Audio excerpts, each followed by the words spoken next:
Hello, everyone. I'm Brent Gaspard with BIC Magazine.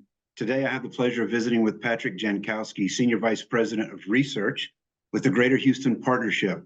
Patrick, it's good to meet you. Welcome. It's good to be back with you guys at BIC Magazine. I always enjoy our conversations. Yeah, it's always good to catch up. For everyone's background, Patrick oversees the research department, which provides data analysis and forecasting functions for the partnership. Studying economics since 1981, Patrick has been kind enough to share his observations around market trends and Houston economic development with us each spring. His analysis on local, regional, and U.S. trends have appeared in over 200 newspapers, magazines, radio, and television broadcasts, including The Atlantic, Bloomberg Business, CNN Money, Forbes, NPR, PBS Nightly Business Report, Reuters, The Wall Street Journal, The Washington Post, and the New York Times. That's quite a roster, quite a background. Thank you for being with us, Patrick. Yeah, well, you said it's quite a roster, but when you've been doing this for 40 years, eventually everybody comes around to ask you a question. So, especially when the Astros are in the World Series, or we had a hurricane, or oil prices are booming, everybody wants to know what's going on in Houston. That's right. You're front and center. It's always good to have a winner on your side. That's right. Yeah. I wanted to talk a little bit, Patrick. This is a bit of a different approach. I know that you meet each year with Jeremy, and I've enjoyed those discussions. I am relatively new to the area, and so I did a little bit of digging into this, knowing this discussion was coming. And having moved to the area, like I said, last year, it's been very interesting to me, Patrick, eye-opening, in fact, to learn about the diversity of Houston's economy. Houston seems to play a significant role in a multitude of consequential markets, including medical, aerospace, manufacturing and transportation, and of course, the petrochemical and energy sector. Also, as I've built new relationships here locally, it's really exciting to see how active the local business community is and the impact they have both on local and domestic business investment. Patrick, do you study all sectors in the Houston market? Oh, of course I do. That's one of. Well, let me back up. First thing, welcome to Houston.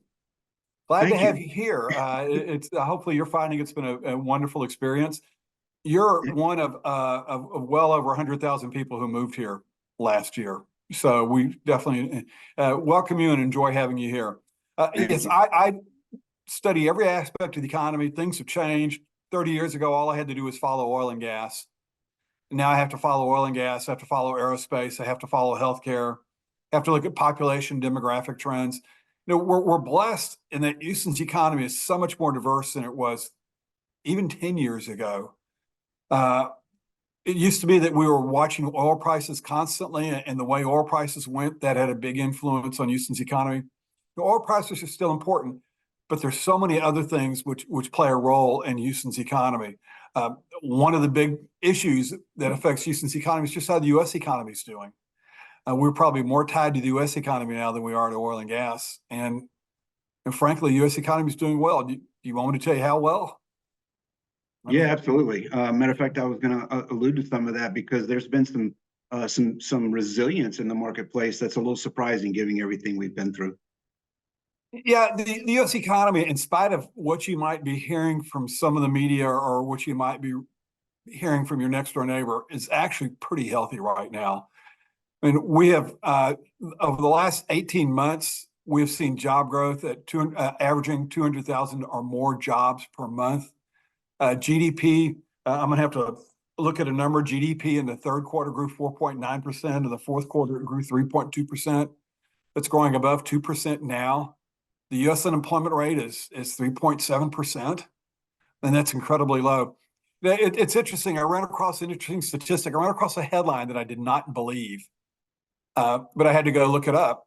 And the headline said the unemployment rate hasn't been this low, this long, since Nixon was in office. Wow. I mean, and you're going back and looking at 69 and 70. And so I went and looked how long we've had the unemployment rate for Nixon was below 4% for 27 consecutive months. Right now, we are 24 consecutive months, the unemployment rate 4% or lower. So, I mean, if you look at all those, and consumers are spending, you might hear that retail sales are down a little bit, but that doesn't mean all we do is go to the malls and all we do is shop. And we spend in restaurants, we spend on housing, we spend on vacations, we spend on healthcare, we spend on Astros tickets. And so overall, the U.S. economy is doing well, and that's had a big influence on Houston's growth right now. So what's interesting about that, Patrick, I recently read that if we were a country, Houston would be the 25th largest economy in the world. And I'd love to dig in a little bit about the impact of the Houston economy. You talk about the symbiotic relationship that Houston has with oil. What about the impact of the Houston economy with the U.S. and international markets? Okay, you're spot on. We are the 25th largest economy in the world. I mean, we're just behind Poland as far as economic might. Talk about our relationship to the U.S. and the relationship to the rest of the world. Houston is so much more a global city than people give it credit for. Thank you, Port of Houston. Thank you, Houston Ship Channel. Thank you, Texas City. Thank you, Freeport and Galveston. I mean, we have the Port of Houston ranks #1 in foreign tonnage. We were named #1 in the value of exports going out from the region. So we are probably as closely tied to the global economy as we are to the U.S. economy. Now, the rest of the world depends an awful lot on what we have here and what we deal with here. We produce an awful lot of chemicals, an awful lot of plastics, and that is exported overseas. We may send them out as pellets, and they come back as sneakers. But it's not just producing it, is we have the knowledge how to do it, and there's an awful lot of engineering that goes on here. Part of the engineering and construction is what goes on along the ship channel, but we export those services. A lot of projects which are being designed or built overseas, the knowledge to build those comes from Houston, or it was gathered and put together here in Houston. So, you know, I can't say global growth is dependent upon Houston, but there's certain sectors of the global economy that are very closely linked to Houston, especially anything which is in the broadest sense of the process industries, the refining, the petrochemicals, the plastics, and so forth. And that's why I think it's so important. When I was looking at the diversity of the marketplace, you know, that manufacturing piece and transportation is pretty significant. So we're serving a global market, right? Oh yes, yes, and that's what's kind of nice is the global market. You know, you see the global economy when it is growing, it gives a little bit of extra oomph to Houston's economy. Right. That helps us grow a little bit faster.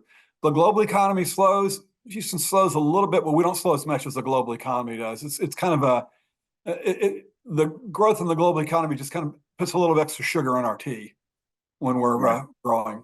Right. On a side note, Patrick, I wouldn't mind exploring this with you and getting your input if I could. With the market that we cover, you know, primarily petrochemical, the energy sector, I've noticed just recently what I would qualify as reticence around the aggressive ESG goals, and perhaps breadcrumbs of a more rational energy economic policy.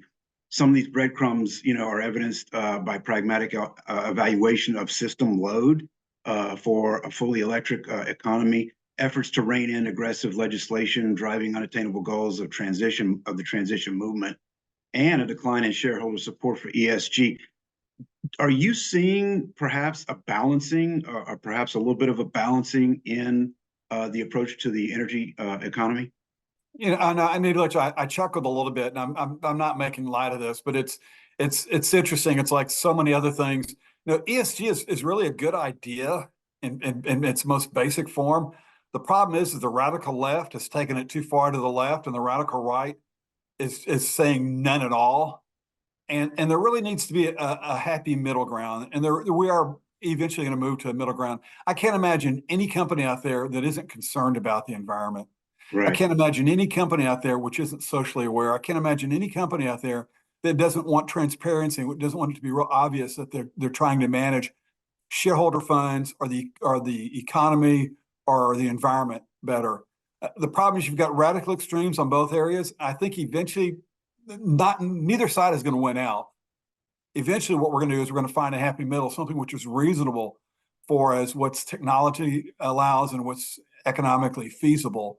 But I'm afraid that's not going to be something that's going to occur in the next 6 months. It's going to take a little bit of time, but over time, you know, there's this concept in economics called revision to the mean, yes, where no matter what extreme you go to, you eventually end up back at the long-term average.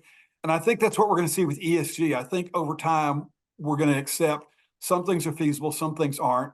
Some things are technically feasible, but they're not economically feasible. And I think we're going to get back to at some point, I'm not going to say a happy middle ground, but I'm going to say a reasonable middle ground where both sides recognize the benefits and the value of ESG, and they concede that the extremes are not the way to go. Right. I think that in itself, to be quite honest, is encouraging. And I think coming back to that mean would be great for everybody involved, obviously. So let me ask you this, coming up on your 2024 presentation to the Economic Alliance, do you have anything you'd like to share of major drivers for the economy going into 24? Different aspects of the economy. For Houston, we're blessed that we have strong population growth and strong ties to the global economy. If you look at the forecast from the IMF or the World Bank or the World Trade Organization, they're seeing a pickup in global growth from last year. And if global growth picks up, that helps both the transportation part of the Houston Ship Channel, but also it helps the industries along the ship channel. The American Chemistry Council, they're expecting to see an increase in chemical exports. So that's going to be, across the board, they're expecting us. That's going to help Houston out as well. If you want to know where my concerns are the high interest rates. It makes a lot of projects that they don't pencil out anymore. It's harder to justify them financially. But we still haven't gotten inflation totally under control. And until we get inflation under control, interest rates aren't going to go down. Now, I've been saying back since October of last year not to expect a significant drop in interest rates this year. I said if there's any drop in interest rates, it won't take place until after mid-year. I'm still in that camp that I don't think interest rates are going to fall till mid-year. And they're not going to fall. They might drop a little bit. But the Fed is going to be real cautious because if the economy heats back up and inflation gets back up, it's going to be even harder to bring those prices down. So I think that's, on the one hand, I see a pickup in global growth, which is good for the Houston. On the other hand, I see stubborn interest rates, which might make it a little bit more difficult to finance some of those projects we'd like to see built along the ship channel. Right. And, that was actually one of the points of interest I had. The recession that everybody's been fearing has not come about. And we're seeing, the probability of that waning a little bit, but that soft landing, right? Maintaining that soft landing and keeping that landing for the long haul is what's really, really important. Yeah, if you go back and play the tape that we did from last year, or you remember me being if you were in the audience, I said this time last year we were not going to have a recession in 2023. Yeah. It was just the signs. People had all these huge complex models and plugged all these numbers into it. And that was just too overly complicated. If you went and look at how much money was in the banks, this time last year, if you look at banking deposits, we're at an all-time high. Consumers had plenty of money. They weren't going to pull back on spending. And if you went and looked at, there's something called a conference board, you looked at their survey of CEOs, the CEOs said they expected a short recession, a shallow one, so they plan to keep on investing and keep on hiring.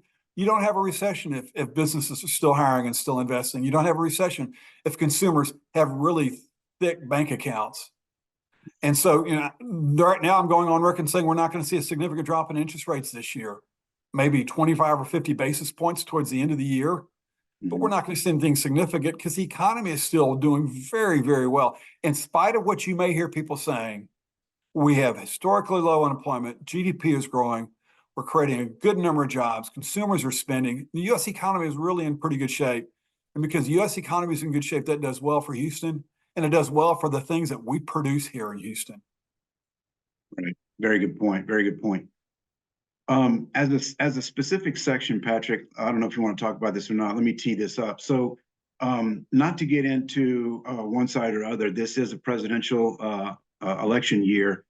How does that, that cycle over history, and now we're in the midst of it, how does that cycle impact local but domestic economic trends? When you have an election coming up, there's always a certain amount of uncertainty. Yeah. And it's not the policies people expect in place. It's just the uncertainty because they don't know what things are going to look like come January. And so you hear people say they're going to postpone some hiring decisions. You hear people saying they might postpone some investment decisions.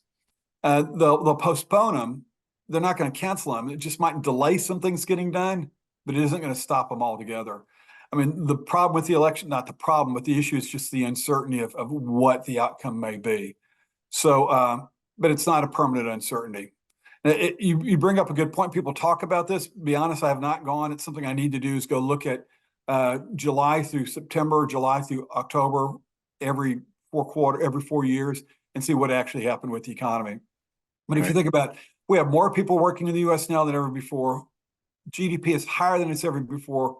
We're at a very low unemployment rate. I mean, the U.S. economy is doing well, and it will continue to do. I hate to say this: the U.S. economy is going to do well no matter who's in the White House, because I think the president gets too much credit or too much blame for what's going on. We have 100,000 businesses, 100 million businesses, 100 million different businessmen and women making 100 million different decisions every day. Now, those decisions may be influenced by policy, but it's real hard for one person. This is not China. It's real hard for one person to control the economy. Right. And I think the key there is the uncertainty, right? So the uncertainty creates a vacuum where speculation and confusion takes place. So yeah, I think it's that uncertainty that really is the key. Businesses can handle risk. You can calculate risk. You can insure against risk, but you can't handle uncertainty. I mean, that's when you hit a pause button. But it's a pause button for them to reassess what they're going to do. And even if things do pause in the summer and early fall, things will pick back up again in the spring, regardless of who's in the office. Right. So Patrick, coming to the end of our conversation, I don't want to miss an opportunity to let you, perhaps spotlight anything of import in your upcoming presentation. Is there anything else that you'd like to cover? Gosh, if I start telling you what's going to be in the presentation, people won't show up to it. So, but no, I will. I always like to start my presentations by just giving a little bit of an overview of the U.S. economy. And we'll actually have a couple of data points that are released between when you and I are recording this and when I actually make my presentation. We'll have a little bit more insight in inflation, a little bit more insight in job growth, maybe a little bit more insight in GDP. So you get the latest numbers there. But overall, Houston's economy is doing well and the U.S. economy is doing well. If you ask me what keeps me up at night, it's not the economy, it's geopolitics. The things that the Fed has no control over, the things that you and I have no control over. Now, I worry about the conflict in the Middle East. I worry about the conflict in the Ukraine. I worry about a potential conflict on the Korean Peninsula, potential conflict in the South China Sea. I mean, not South China, between China and Taiwan. Those are the things which can have a huge disruption on the economy, but they're things that we have no control over. Right. Yeah, those are all concerning issues, and you're right. We don't have any control over that. Something to keep an eye on. Patrick, look, it's been a pleasure to meet you. I want to thank you for joining BIC Magazine today, and it's always interesting to hear your economic insights and to watch things unfold, as the year progresses. So thank you for being here. Well, I enjoy this.